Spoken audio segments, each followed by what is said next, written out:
살롬. 분주하고 고단한 일상 속에서 잠시 멈추어 여러분의 마음 가장 깊은 곳에 자리한 소망에 대해 생각해 보신 적이 있으신가요?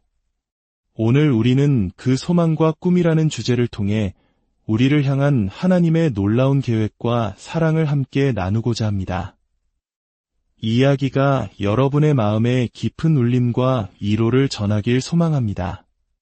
만약 이 말씀이 여러분의 영혼의 단비가 된다면 주변에 사랑하는 이들에게도 이 은혜를 공유해 주십시오. 여러분의 나눔을 통해 하나님의 선한 이야기가 더 멀리 퍼져나갈 것입니다. 우리는 때로 소망이나 꿈을 갖는 것이 신앙인으로서 이기적인 태도는 아닐까 고민하곤 합니다. 나의 욕심을 채우려는 것은 아닐까 하는 두려움 때문입니다. 하지만 성경은 하나님께서 우리에게 꿈꿀 수 있는 능력을 주셨다고 말합니다. 그분은 우리의 소망이 성취되는 것을 통해 이 세상에 당신이 어떤 분이신지를 드러내기 원하십니다. 우리의 기도에 응답하시는 것은 물론 하나님의 주권에 속한 일이지만 우리에게는 그분의 약속을 믿고 응답이 임할 때까지 그분 앞에 머무를 책임이 있습니다. 때로 응답이 더디게 느껴질 때가 있습니다. 그것은 하나님께서 우리를 외면하시는 것이 아니라 그 축복을 담을 만한 더 큰 그릇, 즉 우리의 인격과 믿음을 빚고 계시는 시간입니다. 요한복음 15장 7절에서 예수님은 이렇게 약속하십니다.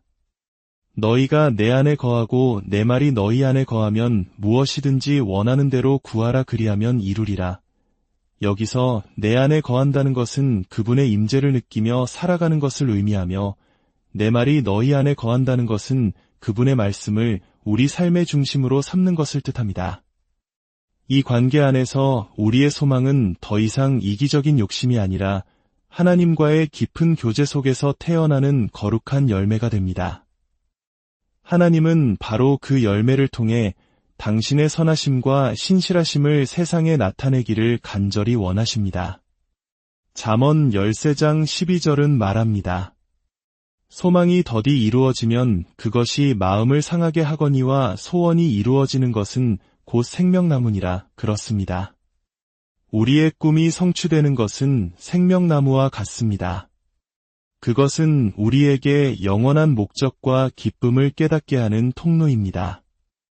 하나님은 우리가 그저 정해진 종교적 의무감으로 살아가는 것을 원치 않으십니다. 물론 경건의 훈련은 중요합니다. 하지만 우리의 삶에 참된 생명력을 불어넣는 것은 바로 하나님을 향한 열정과 믿음의 모험입니다. 오늘 우리가 함께 깊이 묵상할 말씀은 시편 103편입니다. 다윗의 이 아름다운 찬양 속에서 우리는 꿈과 소망에 대한 하나님의 마음을 발견하게 될 것입니다. 시편 103편 1절은 이렇게 시작합니다. 내 영혼아, 주님을 찬양하여라. 내 속에 있는 모든 것들아, 그 거룩하신 이름을 찬양하여라. 여기서 우리는 중요한 사실을 발견합니다.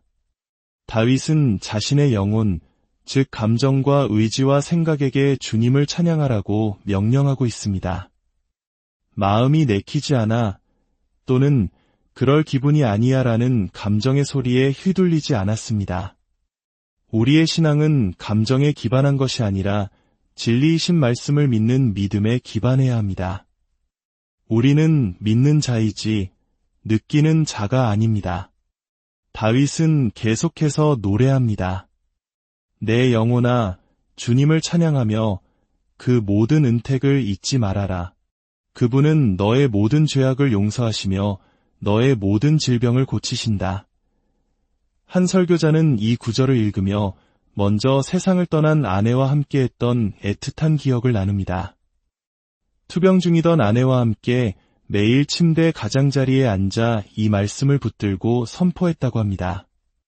하나님 아버지, 우리의 모든 죄를 사하시고 모든 병을 고치시는 주님께 감사드립니다.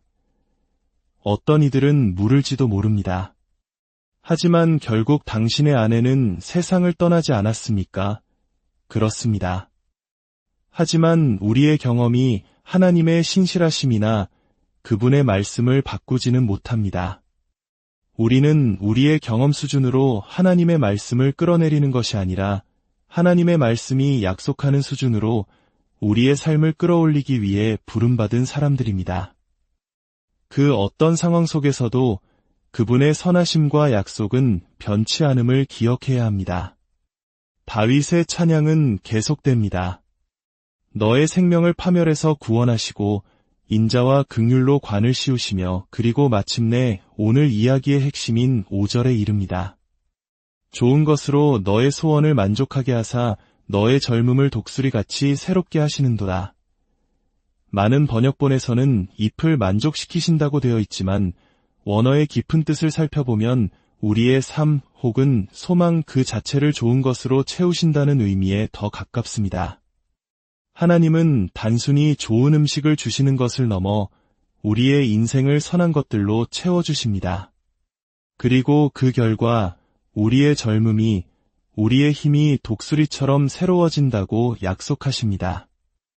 독수리는 40년 정도 살게 되면 부리와 발톱이 무뎌지고 깃털이 무거워져 더 이상 힘차게 날 수 없게 된다고 합니다. 그때 독수리는 높은 절벽으로 올라가 스스로의 깃털을 모두 뽑고 바위에 부리를 쪼아 낡은 부리를 깨뜨리고 낡은 발톱을 뽑아내는 고통스러운 과정을 겪습니다. 이 뼈를 깎는 갱신의 시간 동안 독수리는 아무것도 할 수 없습니다. 오직 먼저 그 과정을 겪은 다른 독수리들이 물어다 주는 먹이를 먹으며 생명을 유지합니다. 그리고 마침내 새로운 깃털과 부리, 발톱이 돋아나면 이전보다 더 높이, 더 강하게 날아오를 수 있게 됩니다. 하나님께서 우리의 젊음을 독수리처럼 새롭게 하신다는 것은 바로 이런 의미입니다. 그분은 우리를 이전과는 비교할 수 없는 새로운 차원의 힘과 능력으로 인도하고 계십니다. 그리고 그 방법이 놀랍습니다. 주님을 기다리고 예배하며 말씀을 묵상하는 것을 통해 힘을 얻는 것도 사실이지만 오늘 말씀은 다른 방법을 이야기합니다.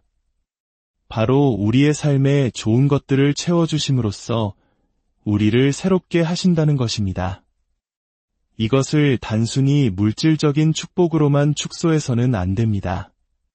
물론 물질적인 것도 포함될 수 있습니다. 예를 들어 오랫동안 연락이 끊겼던 친구를 위해 기도하고 있었는데 어느 날 그 친구에게서 전화가 걸려옵니다. 절망 속에 있던 그가 예수님을 만나 삶이 회복되고 가정이 화목해졌다는 소식을 듣게 됩니다. 그 전화 한 통이 바로 하나님께서 주신 좋은 것이며 다른 영혼의 회복에 동참하는 기쁨을 통해 우리의 영혼은 독수리처럼 새로운 힘을 얻습니다. 혹은 바쁜 일정에 쫓기다 소중한 친구와 커피 한 잔 나눌 여유조차 없었는데 기적처럼 시간이 허락되어 깊은 대화를 나누게 됩니다.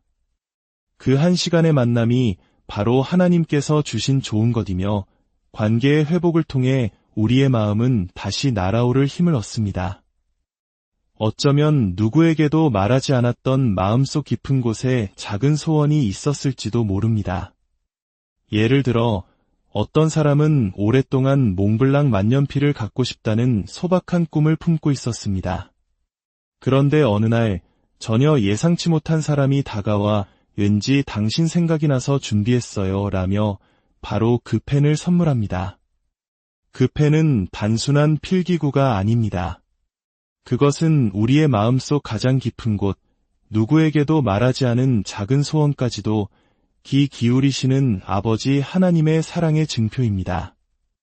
그 좋은 것을 통해 우리는 그저 펜 하나를 얻은 것이 아니라 나를 이토록 세밀하게 아시고 사랑하시는 하나님을 경험하게 되며 그 경험이 우리를 독수리처럼 새롭게 합니다. 한 젊은 시절의 설교자는 호숫가에 앉아 성경을 읽고 기도하며 하나님과 교제하고 있었습니다. 물속에서 헤엄치는 작은 물고기들을 보며 장난기가 발동해 작은 조약돌을 던지곤 했습니다. 그때 문득 이런 생각이 스쳤습니다. 벌침이 있는 벌도 물고기가 먹을까? 그 생각이 머리를 스치는 바로 그 순간 벌 한 마리가 그의 눈앞으로 날아오더니 힘없이 물 위로 떨어졌고 곧바로 물고기 한 마리가 튀어 올라와 그 벌을 삼켜버렸습니다. 그 순간 그는 깨달았습니다. 하나님은 우리의 기도뿐만 아니라 마음속 스쳐 지나가는 가장 사소한 생각과 의도, 소망까지도 알고 계시는 분이라는 사실을 말입니다. 그 사소하지만 놀라운 경험이 그의 인생에 깊은 흔적을 남겼습니다. 그는 젊은 시절 자신의 모든 꿈과 소망을 예수님의 발 앞에 내려놓았다고 고백합니다. 무언가를 소유하는 것에는 전혀 관심이 없었고 오직 하루의 끝에서 내가 오늘 하나님께 순종했는가를 묻는 것이 삶의 유일한 열정이었습니다. 그는 교회에 필요가 있는 곳이라면 어디든 자원했습니다. 자신이 재능이 있다고 생각하는 곳이 아니라 필요가 있는 곳에 자신을 들였습니다. 우리가 오직 재능이 있다고 생각하는 곳에서만 섬긴다면 우리는 자신의 재능을 과대평가하는 교만에 빠지기 쉽습니다. 오히려 부족함을 느끼는 자리에서 섬길 때 우리는 비로소 자신이 무엇을 할 수 없고 무엇을 할 수 있는지를 깨닫게 되며 전혀 예상치 못했던 새로운 소망과 능력이 우리 안에서 발견되기 시작합니다. 그는 갓 결혼했을 때 생일 선물로 받은 돈을 모아 사냥용 소총을 사려고 했습니다. 하지만 꼭 내야 할 공과금이 있었고 주님께서 그 돈으로 총을 사는 것을 원치 않으신다는 마음을 느꼈습니다. 그는 순종하여 그 돈으로 공과금을 냈습니다. 그리고 다음 주일 교회에서 한 노년의 성도님이 다가와 말했습니다. 빌, 자네 소총이 하나 필요하겠군. 그리고는 자신이 수십 년간 아내와 함께 사슴 사냥을 할 때 사용했던 아주 귀한 소총을 그에게 선물했습니다. 그 소총은 단순한 물건이 아니었습니다. 순종에 대한 하나님의 응답이자 마음의 소원을 아시는 아버지의 사랑의 표적이었습니다. 몇 년 후 그의 집에 도둑이 들어 다른 총들은 모두 훔쳐갔지만 신기하게도 바로 그 소총만은 그 자리에 남아있었다고 합니다. 마치 하나님께서 예언적 선물만큼은 파괴자가 손댈 수 없다고 말씀하시는 것 같았습니다. 우리의 삶은 이처럼 하나님과의 이야기로 가득 채워져야 합니다. 때로는 경험으로, 때로는 관계로, 때로는 물질적인 소유를 통해서도 하나님은 우리에게 말씀하십니다. 어린 시절의 꿈이었던 자동차를 갖게 되었을 때 그것은 단지 멋진 차 한 대가 아니라 잊고 있던 순수한 꿈을 기억하게 하시는 하나님의 선물일 수 있습니다. 중요한 것은 그 좋은 것들을 통해 우리 마음의 가장 미세한 생각과 소망에까지 귀 기울이시는 아버지 하나님을 만나는 것입니다. 물론 하나님은 우리의 삶의 목적을 해치는 불의한 욕망에는 응답하지 않으실 권리가 있습니다. 하지만 그분은 우리가 당신께 가져오는 거룩한 소망들을 찾고 계십니다. 우리의 젊음을 독수리처럼 새롭게 하고 이 땅에 당신의 선하심을 드러낼 그 소망들을 말입니다. 마가복음 10장에서 베드로는 예수님께 보소서 우리가 모든 것을 버리고 주를 따랐나이다 라고 말합니다. 그러자 예수님은 놀라운 약속을 하십니다. 내가 진실로 너희에게 이르노니 나와 복음을 위하여 집이나 형제나 자매나 어머니나 아버지나 자식이나 전토를 벌인 자는 현세에 있어 집과 형제와 자매와 어머니와 자식과 전토를 100배나 받되 우리가 하나님을 위해 내려놓은 것을 하나님은 그것이 우리를 파괴하지 않도록 정결하게 하신 후 100배로 돌려주시겠다고 약속하십니다. 문제는 물질이 아닙니다. 하나님보다 그리고 사람에 대한 사랑과 가치보다 물질을 더 사랑하는 우리의 마음이 문제입니다. 그렇다면 신앙인에게 너무 많은 돈이란 얼마일까요? 그것은 하나님을 향한 신뢰를 대체하는 액수입니다. 어떤 이에게는 100만 원이, 어떤 이에게는 100억 원이 그럴 수 있습니다. 문제는 액수가 아니라 우리의 마음이 어디를 향하고 있느냐는 것입니다. 하나님은 오늘 우리 각자의 삶에 좋은 것들을 더하시길 원하십니다. 그것이 따뜻한 전화 한 통이든 뜻밖의 선물이든 직장에서의 인정이든 혹은 마음속 오랜 꿈의 성취이든 그 모든 것을 통해 우리의 힘을 독수리처럼 새롭게 하실 것입니다. 감사함으로 그리고 그것을 주신 하나님의 목적을 기억함으로 받을 때 그 좋은 것들은 우리 안에 새로운 힘을 쌓는 벽돌이 될 것입니다.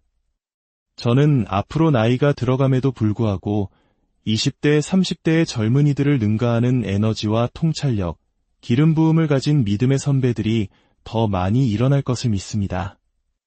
그들은 바로 오늘 이 약속의 말씀을 붙드는 자들이 될 것입니다.